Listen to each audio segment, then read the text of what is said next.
Statue of unity એકતાનગરની મુલાકાતે યુપીના ઉપમુખ્યમંત્રી શ્રી કેશવ પ્રસાદ મૌર્ય। ઉત્તર પ્રદેશના ઉપમુખ્યમંત્રી શ્રી કેશવ પ્રસાદ મૌર્યએ પોતાના જન્મદિવસે પત્ની શ્રીમતી મૌર્ય અને મંત્રીમંડળના સહયોગીઓની સાથે નર્મદા જિલ્લામાં આવેલી વિશ્વની સૌથી વિરાટકાય પ્રતિમા સ્ટેચ્યુ ઓફ યુનિટી એકતાનગરની મુલાકાત લીધી હતી।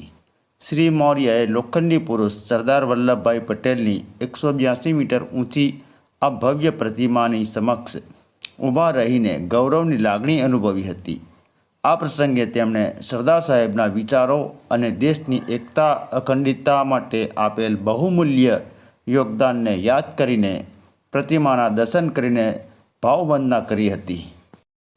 આ પ્રસંગે પ્રતિમાની અનોખી ભવ્યતાને નિહાળતા ઉપમુખ્યમંત્રીશ્રીએ જણાવ્યું કે આજે નર્મદા મૈયાના આશીર્વાદથી મને આ અદ્ભુત સ્થળ સ્ટેચ્યુ ઓફ યુનિટી પરિસરમાં આવીને વિશ્વની સૌથી વિરાટ સરદાર સાહેબની પ્રતિમાના દર્શન કરવાનો લહાવો મળ્યો। સ્ટેચ્યુ ઓફ યુનિટી અને એકતાનગર તેમજ નર્મદા જિલ્લાના સમાચારો માટે યુનિટી લાઈવ ન્યૂઝ જોડે હંમેશા જોડાયેલા રહો। देश के प्रथम उप प्रधानमंत्री सरदार वल्लभ भाई पटेल जी की स्टैचू ऑफ यूनिटी परिसर का दर्शन भी किया, भ्रमण भी किया, देखा। यह अपने आप में अद्भुत भी है, अलौकिक भी है और ऐसा कोई दूसरा उदाहरण भी नहीं है। माननीय प्रधानमंत्री श्री नरेंद्र मोदी जी